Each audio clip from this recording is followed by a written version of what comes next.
So we know how to send a message using TWIML. But what if we wanted to use another language, like a major programming language we already know and love? We can do that no problem. Let's open a text editor and get to it. You can choose whichever language you prefer, whether that's C#, Java, Node.js, PHP, Python, Ruby, or Go. Our APIs support just about all major development languages. I'm going to choose JavaScript for this example, just because that's my personal preference when coding Twilio. Now remember, when you signed up for Twilio, you created a username and a password. There was a nice little window for you to enter those credentials. In this case, we'll be using the Twilio command line interface, or CLI. When we use the Twilio CLI, we're logging in straight from the command line.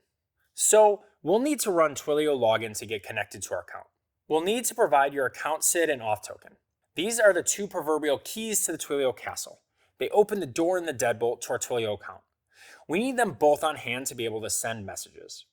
You can find your account SID and auth token in your Twilio console under Account Info.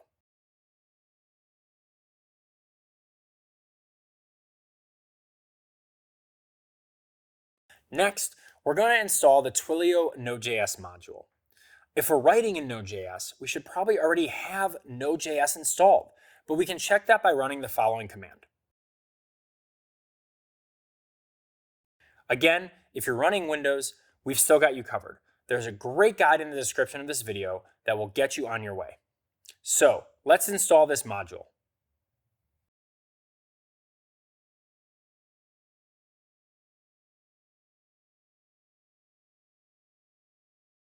Now that we have Twilio's Node.js module installed and we've authenticated our account, we can send outbound SMS straight from the command line.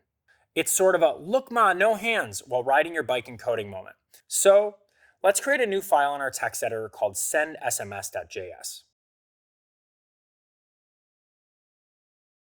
You can add the code we're about to feature into that file. And as always, this code is also linked in the description of this video. You can find it at twilio.com/docs/messaging/quickstart. You'll notice a few things about the code off the bat. There's no Twilio account SID or auth token featured in plain text. Instead, we're passing along those credentials as environment variables. This is a much safer way to authenticate yourself to Twilio. Rather than putting your account SID and auth token in your code as a string and hard coding it into the file we're working on, we want to keep those credentials safe. So we've stored them as environment variables on our machine or in the cloud, and we're calling on those resources using that argument. If, for simplicity's sake, you want to input your credentials directly into the code this time, you can do that to try Twilio out, but we'd strongly recommend replacing them with environment variables before you push your code. Now, in the body field, we can send a nice message to ourselves. We'll type in something helpful like, "Code so nice we checked it twice, hello world." Next, we can enter our Twilio number that we bought in the from field, and we can enter our personal phone number in that to field.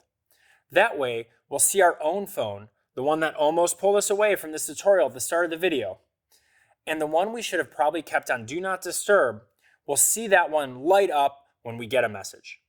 The code we're writing will create a new instance of the message resource and send an HTTP post request to the message resource URI. In simple terms, our code will tell Twilio to create a new message.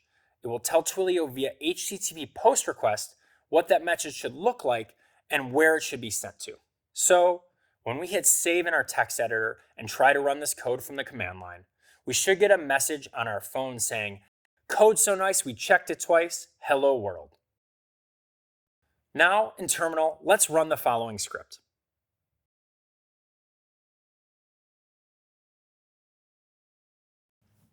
Would you look at that?